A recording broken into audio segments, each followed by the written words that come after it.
Hello, historical people. It's Wes again in the garden, and I'm going to be going over some English longsword.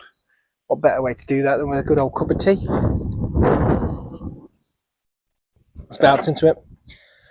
What I want to talk about is the term double. Okay, when we look at the English sources, now there's a bunch of places that say double rounds, double hawks, things like that, and it's very confusing. So I'm working with, I'll just show you, I'm working through a book by Gareth Pryor. His works of George Silver, Part 3. And he does a really good job of translating some of the words, putting out his own interpretation of the way some of these lessons play out, the Harlequin Manuscript and the Ledel Roll. And he's got some really good opinions in there. And one of the main benefits of that thing is just the way he's gone into some of these terms. Now, the term double, I've obviously thought or taken to just mean do it twice, okay? But it seems like in a lot of these lessons, they're actually referring to double as use both your hands, which sounds a bit silly, really, when you're thinking of longsword techniques or whatever. But then when you do think of it, you're doing things like the snatches and the springs, all one-handed attacks. Maybe they're anticipating you to do other ones. Maybe they were working with smaller longswords closer to like a bastard or an almond sword. So potentially, you know, one-handed attacks were far more common. Don't know. But anyway, like for it to specifically say double as in use two hands, I found that quite strange, quite interesting. And when I look at that in some of the lessons, I actually think that, okay, that makes more sense. I've tried to take some of these lessons and recreate them in sparring, and they don't always work. For instance, what I thought with the first Harlequin lesson, which is a hawk, double round with step out, step back, basically, then quarter and a snatch. This is what I used to think it looked like. So I'd hawk in, I'd double round, come into this, chop it up, and then send it down. Yeah, or maybe quarter down, up, and then snatch it down. If I look at this with double meaning two hands, then after my hawk, I'm just sending out one round. Okay, so with a hawk, and that's just the one round. Okay, and I'm in, quartered up, and then snatching, and that feels a lot more doable. There's less working parts to worry about, and it just seems more doable. There's far more times in sparring that I've been able to pull off this than I've ever been able to pull off what I was thinking of with that Mulliner, with that sort of round into round.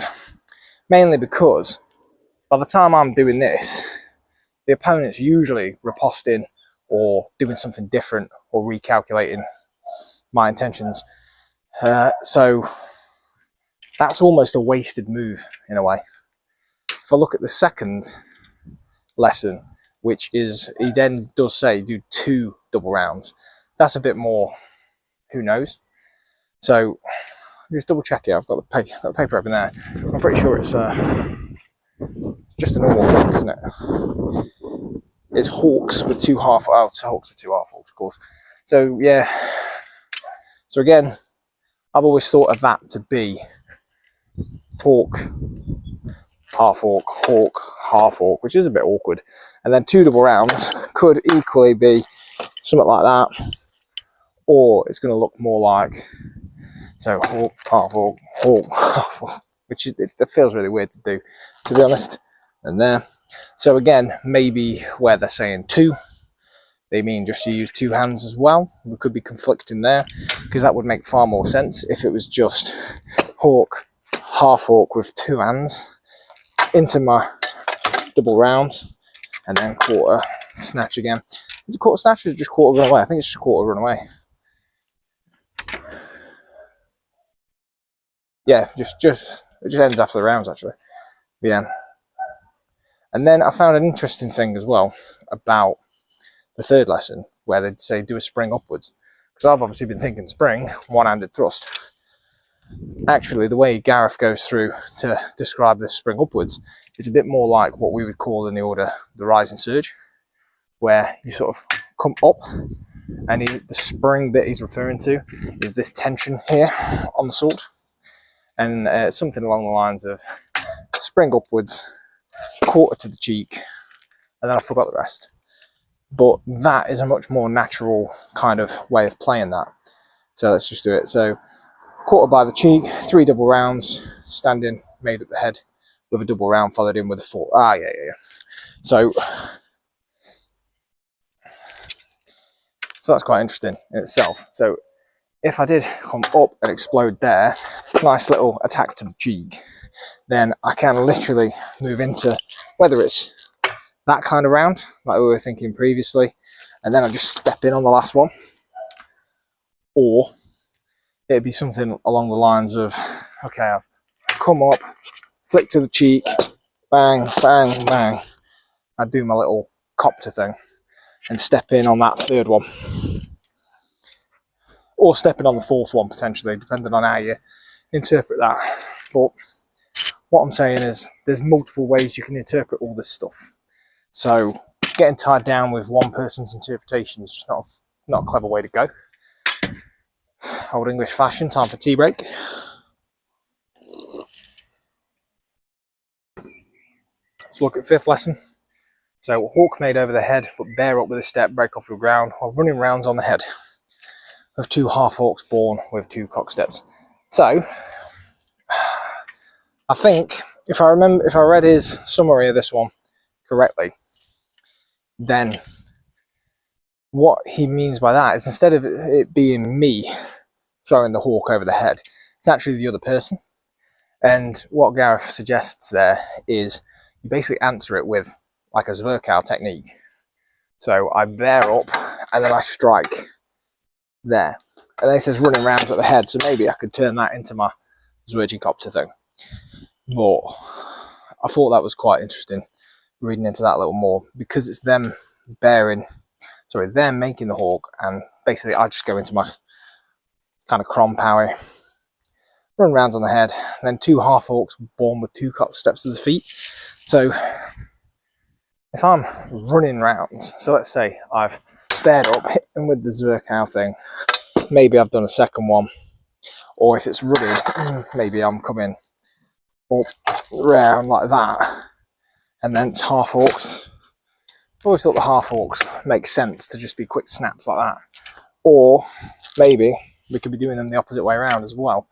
So how that would look is I'm born up, got my running rounds maybe, but again that lets go with the sword, so it's not fantastic. If I come up and zerk in, maybe I do another one, and then bang, bang with the 2 half hawks. So I'm not doing a full hawk, I'm just doing these little false edge things. I like the idea of that. It keeps me in the guard position longer, and it just seems a bit more usable. You could just as easily, like, if I've come there, maybe I've done another one, I could move like that and come back out. It's not too bad, but there is a little element there where I go away from my guard position, but I'm staying high because I'm trying to deliver 2 hawks, so my arms are at risk. Maybe if I just realise and know my arms are at risk, hopefully after 2 of these I don't have to worry about it so much, and I can just pop out like a kendo sort of thing. But yeah, so if that's your spring, which again, I mean, you can just do it like this: spring into a quarter to the cheek, run some rounds, and then half or whatever. Like, you could do something like that anyway. But looking at the way Gareth described that, bear up and defend yourself running around, that so much more. If someone was coming vertically down, so much easier to just do that. Like, that's a much more, I won't say intuitive, but it's a much more easier technique to come to grips with. And because of that little translation, I'm now a bit more convinced that the rounds are more of a horizontal cut with the blade facing sort of upwards. It's not right, with my hands facing upwards as opposed to the Zwerkow sort of thing, mainly because bearing up and then hitting that round is very different and explained as is. Whereas if I'm coming round, I could even chop in like a half walk, or it's just better to get that initial Mulliner sort of thing off it. But yeah, so I suppose what I'm trying to do here is just show you that there's options. Okay, like there's no point really holding one interpretation when the same lesson could give you 3 or 4 options. So I don't know what you think to some of that. I don't know if I even performed it particularly well on my new girlfriend there, but take everything with a pinch of salt. Try things out yourself, and it might be that using rounds as a Zwerkau works better for you. Could be that doubling them up with the Mulliner type thing works better for you. It could be that just Zwerkkopteren works better for you. And if that's the case, that's how you should do it. Okay. By all means, try others. Try each way.